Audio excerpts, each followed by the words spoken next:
Hello बच्चों, कैसे हैं सभी सभी का स्वागत है आज के बेहतरीन से सेशन में। मैं हूं प्रेम और आप देख रहे हैं साइंस का बहुत ही बेहतरीन सा सेशन। सारे के सारे बच्चे आ जाइएगा। सभी को गुड वाला गुड आफ्टरनून है, सभी का स्वागत है। कैसे हैं आप सभी लोग और कैसी चल रही है आप लोगों की तैयारी, फटाफट से बताइएगा। आज के सेशन में हम धमाकेदार सेशन की शुरुआत करने वाले हैं और यह सेशन इस तरह से होने वाला है कि हम शुरुआत आज धाराओं से कर रहे हैं। मतलब यह है कि चाहे मोटर व्हीकल एक्ट हो, चाहे आपका गाड़ी के पार्ट्स हो, हर एक चीज को बेहतर से बेहतरीन तरीके से याद करवा के ही तभी आगे बढ़ेंगे। तो सारे के सारे बच्चे इस सेशन को अपने दोस्तों तक शेयर जरूर कर दीजिएगा और लगातार हमारे साथ में लास्ट तक बने रहिएगा। और इस क्लास के पीडीएफ के लिए मुझे फॉलो करना है मेरे टेलीग्राम साइंस बाई प्रेम से टेक्स्ट बुक। तो जैसा कि हम डेली करते हैं, एक बार सेशन को अपने दोस्तों तक शेयर करते हैं। फटाफट फटाफट से आप भी अपने टेलीग्राम है ना, अपना व्हाट्सएप है, फेसबुक है, इंस्टा है, जहां पे भी आप यूज करते हैं, सोशल नेटवर्किंग पे यूज करते हैं, जिस ऐप को यूज करते हैं वहां आपके फ्रेंड हैं, वहां तक सेशन को शेयर जरूर कर दीजिएगा। चलो अब चलते हैं आगे, क्वेश्चंस की शुरुआत करते हैं, है ना, और अच्छे से प्रैक्टिस करते हैं। हर क्वेश्चन आपके लिए बहुत इंपॉर्टेंट है, तो सेशन को आते ही लाइक कर दीजिएगा। सभी को गुड वाला गुड आफ्टरनून है, सभी का स्वागत है। और आज हम करने वाले हैं स्टार्टिंग मोटर व्हीकल एक्ट से। तो सारी धाराएं आपको याद करवा देंगे। पहला क्वेश्चन आपकी स्क्रीन पे ये रहा। चलो भाई, तो धारा 31 किससे जुड़ी है? सेक्शन 31 इज रिलेटेड टू, ये किससे है? आपका लर्निंग लाइसेंस के रद्द होने से है, सीट बेल्ट से है, इंश्योरेंस सर्टिफिकेट से है, पॉल्यूशन सर्टिफिकेट से है। तो धारा 31 है वो किससे रिलेटेड है, ये आप लोगों को बताना है। चलो भाई, एकदम गोली की रफ्तार से आप लोगों के आंसर आते रहने चाहिए। देखते हैं कितने बच्चे इस क्वेश्चन का आंसर कर सकते हैं। तो देखो, धारा 31 है, इससे रिलेटेड क्वेश्चन पूछा गया है। क्या आंसर आ जाएगा? तो धारा 31 है, ये किससे जुड़ा हुआ है? ये कैंसिलेशन ऑफ लर्निंग लाइसेंस है, यानी आपका लर्निंग लाइसेंस के रद्द होने से जुड़ा हुआ है ना। तो धारा 31 में यह प्रावधान है कि यह कोई भी लर्निंग लाइसेंस है ना, धारक नियमों का पालन अगर नहीं करता है तो उसे लाइसेंस को रद्द किया जा सकता है। 31 है, 3+4 गलती करने पर आपका लाइसेंस को क्या कर दिया जाएगा? कैंसिल कर दिया जाएगा। धारा 32 क्या कहती है? अब सेक्शन 32 क्या डील करती है ये आपको बताना है। तो डुप्लीकेट लाइसेंस के बारे में, परमिट के बारे में, पॉल्यूशन कंट्रोल के बारे में या रोड टैक्स के बारे में। तो धारा 32 है वो किस चीज के बारे में डील करती है ये आप लोगों को बताना है। फटाफट फटाफट से सारे के सारे बच्चे आंसर करेंगे और बहुत ही बेहतर तरीके से आंसर करेंगे भाई, है ना। तो लर्निंग लाइसेंस है वो क्या हो सकता है? डुप्लीकेट आपका है, उससे रिलेटेड है। यदि लर्निंग लाइसेंस खो जाए या चोरी हो जाए तो क्षतिग्रस्त हो जाए तो आपका धारा 32 के तहत डुप्लीकेट लाइसेंस का प्रावधान किया जा सकता है। यानी 32 3+2=5 खोने पर डुप्लीकेट लाइसेंस है वो आपका बनाया जाएगा। नेक्स्ट क्वेश्चन है धारा 33 किसके बारे में? सेक्शन 33 किसके बारे में डील करती है? आप लोगों को आंसर करना है। तो ये लर्निंग लाइसेंस का संशोधन, यातायात संकेत, पार्किंग नियम या मोटर बीमा। क्या सही आंसर कीजिएगा, क्या आंसर हो जाएगा आप लोगों को फटाफट से बताना है। तो धारा 33 किसके बारे में डील करती है ये आपको बताना है। ट्रैफिक साइन है, पार्किंग है, मोटर बीमा है, किससे रिलेटेड है? तो धारा 32 किससे डील करती है? सारे के सारे बच्चे सेशन में आते सेशन को लाइक कीजिएगा, अपने दोस्तों तक सेशन को शेयर करते रहिएगा और लगातार प्रयास करना है ना। तो धारा 33 किसके बारे में डील करती है भाई? धारा 33 है वो आपका अमेंडमेंट ऑफ लर्निंग लाइसेंस, है ना। लर्निंग लाइसेंस का जो संशोधन है इसके बारे में है। धारा 33 के तहत लर्निंग लाइसेंस में आवश्यक संशोधन किया जा सकता है, जैसे नाम है, पता है या वाहन का जो वर्ग है वो बदला जा सकता है। नेक्स्ट है धारा 34 किससे संबंधित है? सेक्शन 34 इज रिलेटेड टू आपका हेलमेट की वियरिंग से रिलेटेड है, ड्यूटी ऑफ लर्निंग होल्डर है, रोड टैक्स है या पॉल्यूशन आपका चेक है। तो क्या सही आंसर कर दीजिएगा फटाफट फटाफट से आप लोगों को बताना है। तो ये किससे रिलेटेड है आपको आंसर करना है। ये किससे रिलेटेड है भाई? तो धारा जो आपका 34 है वो लर्निंग लाइसेंस में आप लोगों के लिए जो ड्यूटीज है उसके रिलेटेड है। आपका लर्निंग लाइसेंस यानी जो आप अपना लाइसेंस बना रहे हैं, लर्निंग लाइसेंस है, उसमें आप जो गाड़ी चलाना सीख रहे हैं उसका कर्तव्य क्या है? जैसे आप ठीक से प्रशिक्षक की निगरानी में वाहन चलाएं, वाहनों का नियमों का पालन करें और गाड़ी पे एल चिन्ह जरूर लिखवा लें। एल मतलब लर्निंग है, मतलब दूसरे सामने वाले को यह पता चले कि आप गाड़ी चलाना सीख रहे हैं, तो थोड़ा दूरी बना के चले, आपसे गलती होने पे कोई बड़ी दुर्घटना ना हो जाए। तो मजा आ रहा है कि नहीं आ रहा, है ना। तो कहते हैं ना कि हो गई पीर पर्वत सी, अब है युग बदलने की तैयारी। आपको लगातार प्रयास करना है, मेहनत करना है, चीजों को समझना है और अच्छे से सब पढ़ना है। नेक्स्ट है जो सेक्शन 35 से रिलेटेड है, किस विषय पे है? सेक्शन 35 इज अबाउट, सेक्शन 35 किसके बारे में बताता है ये आपको बताना है। तो आपका धारक की जिम्मेदारी है, व्हीकल का इंश्योरेंस है, आपका फिटनेस सर्टिफिकेट है और सीट बेल्ट के रूल है। तो धारा 35 है वो किसके बारे में डील करता है ये आप लोगों को पता होना चाहिए। तो धारा 35 किसके बारे में बताती है भाई? एकदम गोली की रफ्तार से आप लोगों के आंसर आना चाहिए और धाराएं भी आपको याद कर लेनी है। तो धारा 35 किस पे आधारित है? ये लर्निंग लाइसेंस है, लर्निंग लाइसेंस है, धारक की जिम्मेदारी है। तो धारा 35 के अनुसार लर्निंग लाइसेंस धारक की जिम्मेदारी होती है, वह सुरक्षित ढंग से वाहन चलाए, नियमों का पालन करे और प्रशिक्षक की देखरेख में ही ड्राइविंग लाइसेंस ड्राइविंग है वो करना चाहिए। ये 35 मतलब 3+5 8 है, लर्नर की रिस्पॉन्सिबिलिटी को दिखाती है। नेक्स्ट है हाइब्रिड वाहनों में कौन से दो स्रोत होते हैं? तो आपकी जो गाड़ी है हाइब्रिड वाहन है, उसके दो स्रोत के बारे में आप लोगों को बताना है। कौन से दो स्रोत होते हैं हाइब्रिड वाहनों के अंदर? तो फटाफट फटाफट से आप लोगों को आंसर कर देना है ना। और क्या आंसर आ जाएगा आपका? डीजल एंड एयर होता है, पेट्रोल और डीजल होता है, पानी और बैटरी होती है, या फिर ऑयल और गैस होता है। तो हाइब्रिड वाहनों में कौन से दो स्रोत होते हैं ये आप लोगों को बहुत अच्छे से आंसर करना है। तो हाइब्रिड जो वाहन है उसके जो स्रोत है उसके बारे में बताना है। तो देखो बैटरी और आपका पेट्रोल होता है। हाइब्रिड वाहन में दो तरह के स्रोत होते हैं, इलेक्ट्रिक मोटर के लिए बैटरी और इंजन के लिए पेट्रोल। यह ईंधन की क्षमता को बढ़ाने और प्रदूषण को कम करने में हेल्प करते हैं। नेक्स्ट है इंजन में वाष्पन का अर्थ क्या है? इंजन में अगर वाष्पन हो रहा है तो इसका मतलब क्या है? तो गैस बनाना इसका काम है, ठंडा करना इसका काम है, तेल का छिड़काव इसका काम है, या घर्षण को यह कम कर देता है।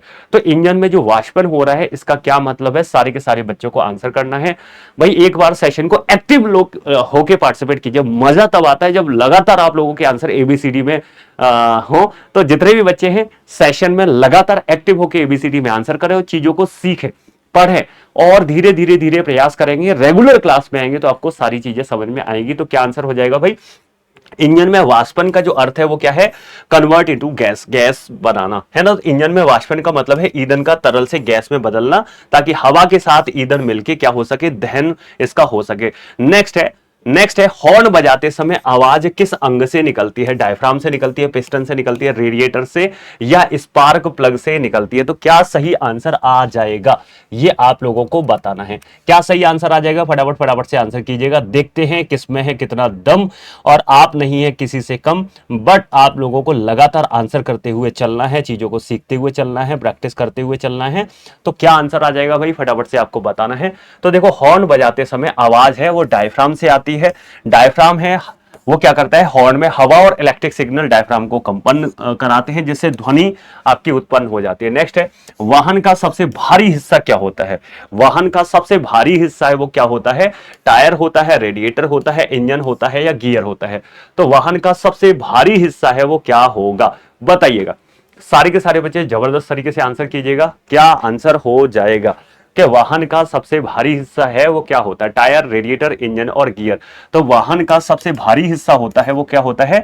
इंजन होता है। इंजन भारी हिस्सा होता है क्योंकि इसमें कई धातु के घटक होते हैं, जटिल मशीनरी होती है और वाहन के संचालन के लिए आवश्यक शक्ति है वो प्रदान करता है। आप लोग जिस तरह से डेडिकेशन दिखाते हैं, लगातार क्लास में आते हैं, मेहनत करते हैं, सीखते हैं, वो काबिले तारीफ है। इससे धीरे धीरे धीरे धीरे आप काफी चीज सीख चुके हैं। और अब जिन बच्चों को कुछ नहीं आता था उनका मैं देख रहा हूं कि उनमें जो मोटिवेशन है काफी हद तक बढ़ चुका है और आप लोग ज्यादातर आंसर सही ही करते हैं। नेक्स्ट क्वेश्चन है क्लच का कार्य क्या है? What is the function of clutch? Clutch के बारे में आप लोगों को बताना है, क्लच का क्या काम है। तो क्लच है वो क्या करता है? ब्रेक लगाता है, गति बढ़ाता है, इंजन के लिए गियर से जोड़ता है और टायर के घुमाव को देखता है। ये आपको बताना है। बताइएगा भाई सारे के सारे बच्चे, क्या सही आंसर हो जाएगा? है ना।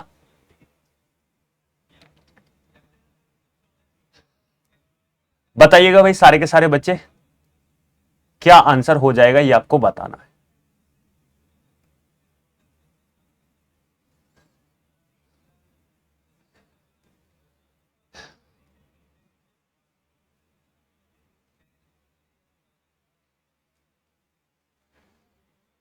बहुत बढ़िया। क्या आंसर करेंगे सारे के सारे बच्चे? बताइएगा। तो क्लच का कार्य क्या है? तो इंजन को गियर से जोड़ना, कनेक्ट इंजन टू गियर, है ना। इंजन को गियर से जोड़ना इसका मेन फंक्शन होगा, इंजन को गियर से जोड़ना इसका मेन फंक्शन होगा। ये इसका सही सही सही आंसर हो जाएगा, ये इसका सही आंसर हो जाएगा, है ना।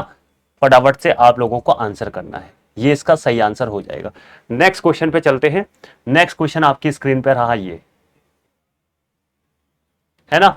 नेक्स्ट क्वेश्चन ये रहा, क्लच का कार्य क्या है। क्लच का क्या कार्य है ये आप लोगों को बताना है, क्लच का क्या कार्य है ये आप लोगों को बताना है।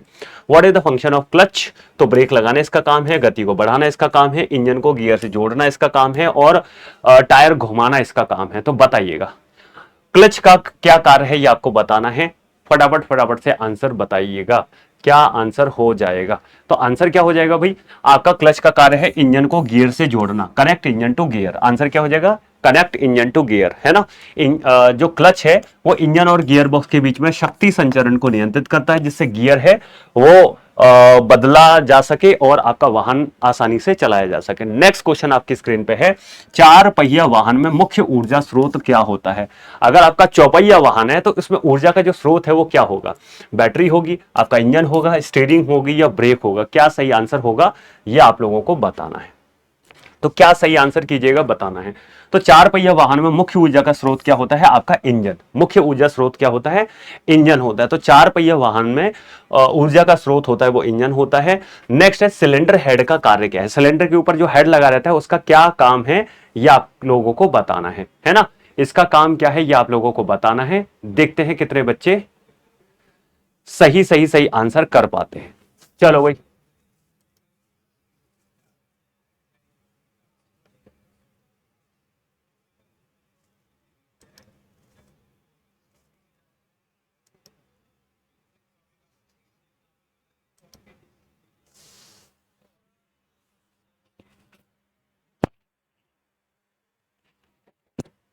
चलो भाई फटाफट फटाफट से आप लोगों को बताना है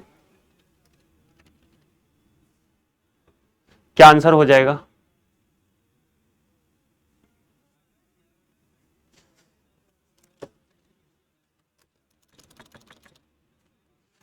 तो देखो इसका आंसर हो जाएगा, ये इसका सही आंसर हो जाएगा। सिलेंडर हेड का कार्य क्या है, दहन कक्ष बनाना। सिलेंडर हेड इंजन के दहन कक्ष बनाता है और जहां ईंधन और हवा का मिश्रण जलकर वाहन को शक्ति प्रदान करता है। ये इसका सही सही सही आंसर हो जाएगा। नेक्स्ट क्वेश्चन ये रहा, प्रदूषण मापने वाला यंत्र कौन सा है। अगर आपको प्रदूषण मापना है तो इसका सही आंसर क्या हो जाएगा, प्रदूषण मापने वाला यंत्र कौन सा है। फटाफट से आंसर कीजिएगा।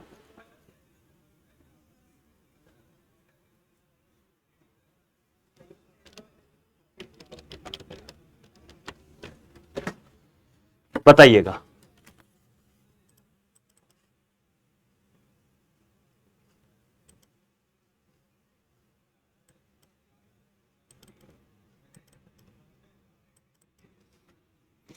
क्या आंसर हो जाएगा बताइए, प्रदूषण मापने वाला यंत्र कौन सा है। तो प्रदूषण मापने के लिए प्रदूषण मीटर होगा। पॉल्यूशन मापने के लिए कौन सा यंत्र होगा भाई, आपका पॉल्यूशन मीटर होगा। प्रदूषण मीटर वाहन और वातावरण के हानिकारक गैसों और धूल के स्तर को मापता है, जिससे प्रदूषण को नियंत्रित किया जा सकता है। नेक्स्ट क्वेश्चन आपकी स्क्रीन पे दे रखा है, ये लाल ग्रीस किसके लिए प्रयोग किया जाता है। ये इंजन के लिए, चैन के लिए, हाई टेम्परेचर के लिए और सीट के लिए, किसके लिए इसका उपयोग किया जाता है ये आप लोगों को बताना है। फटाफट से आंसर बताइएगा, इसका आंसर क्या होगा, क्या आंसर हो जाएगा इसका, बताइएगा आंसर। तो लाल ग्रीस है किसके लिए प्रयोग किया जाता है भाई, बताइए। लाल ग्रीस किसके लिए प्रयोग किया जाता है।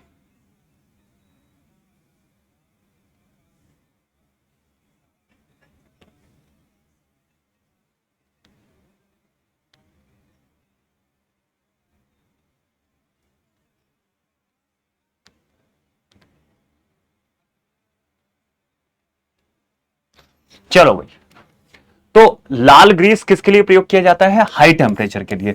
तो अगर लाल रंग का ग्रीस दिखाई दे तो ज्यादा टेम्परेचर है, ये इसका मतलब होगा हाई टेम्परेचर के लिए इसका यूज किया जाता है। तो लाल ग्रीस है उच्च तापमान वाले हिस्सों में उपयोग किया जाता है, क्योंकि यह उच्च तापमान पर भी चिकनाई बनाए रखता है और घटकों को क्षति से बचाता है। नेक्स्ट है गाढ़ी ग्रीस है, इसका लाभ क्या है ना, ये जल्दी ड्राई हो जाता है, डज नॉट फ्लो, आपका सस्ती होती है और हल्की होती है। क्या सही आंसर कीजिएगा, फटाफट से आप लोगों को बताना है कि इसका क्या फंक्शन होगा। गाढ़ी जो ग्रीस है इसका फंक्शन क्या है, गाढ़ी ग्रीस का क्या यूज है, ये आप लोगों को बताना है। चलो भाई, तो गाढ़ी ग्रीस है, इसका क्या फंक्शन है, तो गाढ़ी ग्रीस है वो बहती नहीं है, बहुत ही गाढ़ी ग्रीस है जो हाई टेम्परेचर पे भी नहीं बहेगी।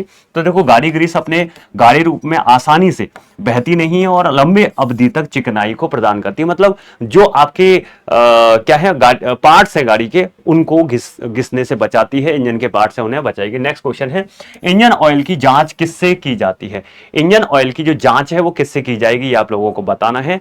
इंजन ऑयल की जांच के बारे में क्वेश्चन पूछा जा रहा है। चलो भाई,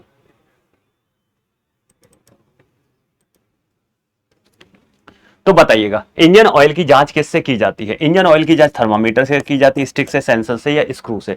क्या सही आंसर आ जाएगा, तो बताइएगा फटाफट से। इंजन की जो इंजन ऑयल है उसकी जांच है वो किससे की जाती है, तो इंजन ऑयल की जांच है जो डिप स्टिक से की जाती है। एक स्टिक होती है, बोनट खोलेंगे वहां पे इंजन होगा, वहां पे एक स्टिक होगी, वो ऑयल के बारे में बताएगी कि कितना बचा है, कितनी क्वांटिटी है, कितना काला हो चुका है। तो इंजन ऑयल की मात्रा स्थिति की जांच डीप स्टिक से की जाती है। ये तेल के स्तर को बताती है, किसके स्तर को बताती है, तेल के स्तर को ये बता देती है। नेक्स्ट है गाड़ी का जो ब्रेक ऑयल है उसका काम क्या है, runs engine, transmit force to brake, rotate tyres या साउंड हॉर्न।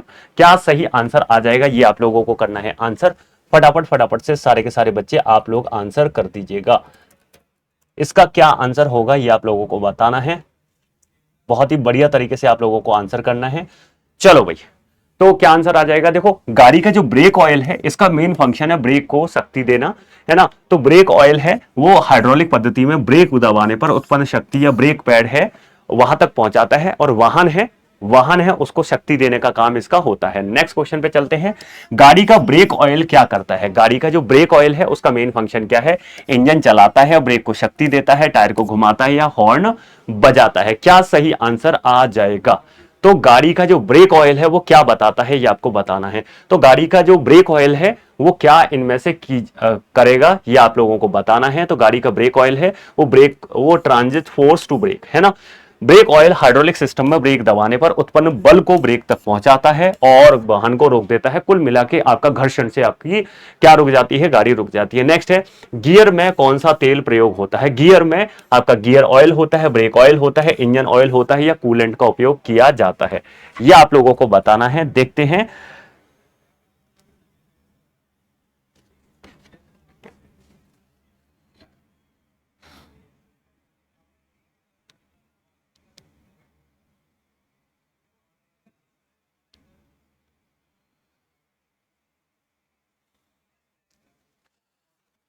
चलो फटाफट फटाफट से आंसर बताना है। तो आपका गियर ऑयल, है ना। तो गियर बॉक्स में आपका क्या उपयोग होता है ये आपको बताना है। दांतों को चिकनाई प्रदान करना इसका काम होता है, घर्षण की कमी को कम करना होता है। नेक्स्ट क्वेश्चन पे चलते हैं, गाड़ी का तेल प्रणाली को क्या कहते हैं। गाड़ी के अंदर जो तेल की प्रणाली है उसमें कूलिंग सिस्टम होता है, लिब्रिकेशन सिस्टम होता है, फ्यूल सिस्टम होता है या ब्रेक सिस्टम होता है, ये आप लोगों को बताना है ना। ये फटाफट फटाफट से आप लोगों को बताना है, क्या सही आंसर आ जाएगा। चलिएगा फटाफट से आंसर कीजिएगा, देखते हैं कितने बच्चे इसका आंसर करते हैं।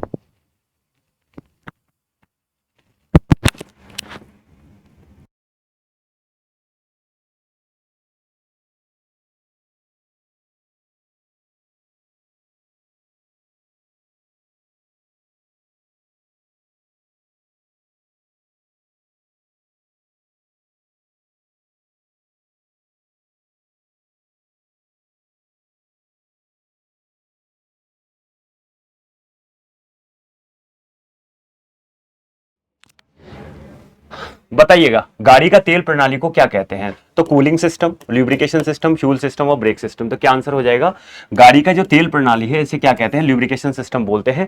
वाहन की तेल प्रणाली को ल्यूब्रिकेशन सिस्टम कहते हैं, जो इंजन के घटकों को चिकनाई को प्रदान करता है और घर्षण की कमी को बनाए रखता है, मतलब घर्षण की कमी है उसको देखता है। तेल का तापमान लगातार बढ़ने से उसका प्रभाव क्या होता है ना। तो कहते हैं ना कि असफलता एक चुनौती है, स्वीकार करो, क्या कमी रह गई देखो और सुधार करो, जब तक न सफल हो तुम, नींद चैन को त्यागो तुम, और संघर्ष का मैदान छोड़कर यूं ही मत भागो तुम, कुछ किए बिना यूं ही जय जयकार नहीं होती। और कोशिश करने वालों के मेरे प्यारे बच्चों कभी हार नहीं होती। तो लगातार प्रयास करना है, लगातार चीजों को सीखना है और आगे बढ़ते रहना है। तो फटाफट से आंसर कीजिएगा, एकदम एक्टिव होकर सारे के सारे बच्चे पार्टिसिपेट कीजिएगा, सेशन को लाइक कीजिएगा, और इस क्लास के पीडीएफ के लिए फॉलो करना है मेरे official Telegram science by Prem sir text book को।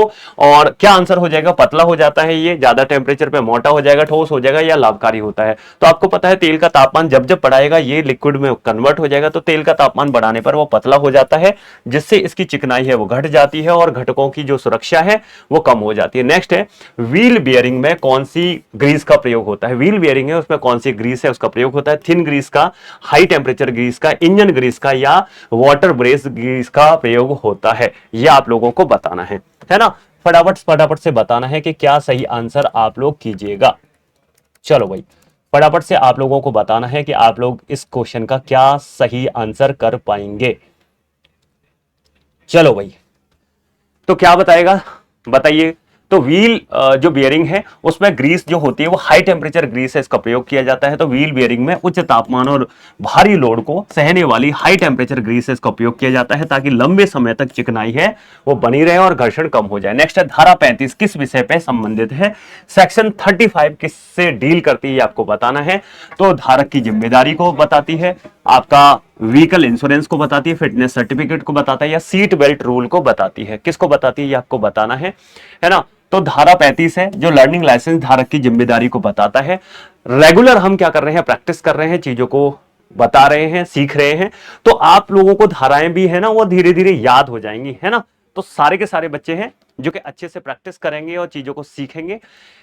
तो इसका क्या सही आंसर हो जाएगा ये आप लोगों को बताना है, ठीक है। तो इसका आंसर क्या हो जाएगा, धारा 35 के अनुसार लर्निंग लाइसेंस धारक की जिम्मेदारी होती है और सुरक्षित ढंग से वाहन चलाए, इन्हीं नियमों को पालन करे और प्रशिक्षक जो है इनकी देखरेख में आपको ड्राइविंग सिखाइए। इसका सही सही सही आंसर हो जाएगा। नेक्स्ट है आपका धारा 36 किसके बारे में बताती है। सेक्शन 36 डील्स विद, तो सेक्शन 36 के बारे में आप लोगों को बताना है। देखते हैं कितने बच्चे हैं जो कि सही आंसर कर पाते हैं।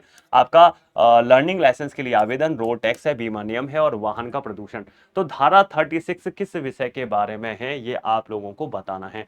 और बहुत ही बेहतरीन तरीके से आप लोग आंसर कर रहे हैं। बस सेशन को लाइक करते जाइएगा, अपने दोस्तों तक शेयर करते जाइएगा और लगातार इस क्लास में आप लोगों को बने रहना है और चीजों को समझना है ना। जितनी ज्यादा मेहनत आप कर पाएंगे, जितनी चीजों को समझ पाएंगे, जितने अच्छे से पढ़ेंगे, उतना ही आपको सही आंसर लगाने में एग्जाम में दिक्कत नहीं होगी। क्या आंसर हो जाएगा, लर्निंग लाइसेंस के लिए आवेदन। तो धारा 36 क्या डील करती है, धारा 36 है वो ये प्रावधान करती है कि लर्निंग लाइसेंस प्राप्त करने के लिए आवेदन कैसे किया जाएगा, इसकी क्या प्रक्रिया रहेगी, क्या दस्तावेज रहेंगे, ये सारे आपका धारा 36 के अंदर दिया जाएगा। नेक्स्ट है धारा 37। अब देखो धारा 37 के बारे में क्वेश्चन पूछा गया है। धारा 37 क्या प्रावधान देती है, सेक्शन 37 क्या प्रोवाइड कराता है ये आपको बताना है। तो लर्निंग लाइसेंस जारी करने की प्रक्रिया, प्रोड्यूस ऑफ इशू, है ना, आपका परमिट है, प्रदूषण की जांच है, या हेलमेट के नियम है। तो क्या बताती है, फटाफट फटाफट से आप लोगों को करना है आंसर। आप लोगों को फटाफट फटाफट से करना है आंसर। देखते हैं कितने बच्चे हैं जो कि सही सही सही आंसर कर पाते हैं इस क्वेश्चन का। चलिएगा भाई,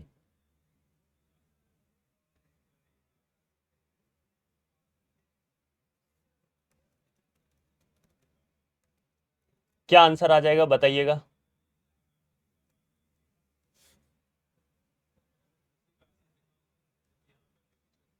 फटाफट से बताइएगा क्या आंसर आ जाएगा।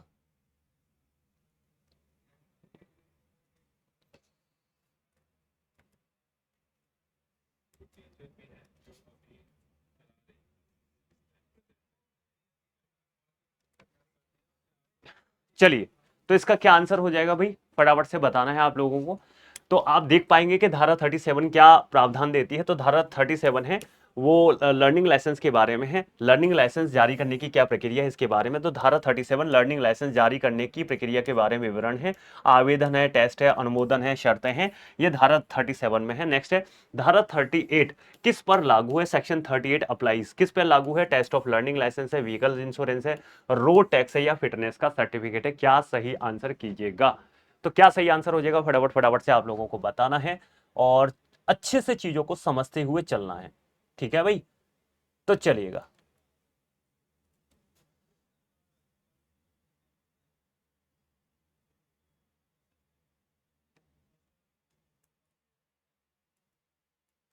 चलो, तो क्या आंसर आ जाएगा भाई?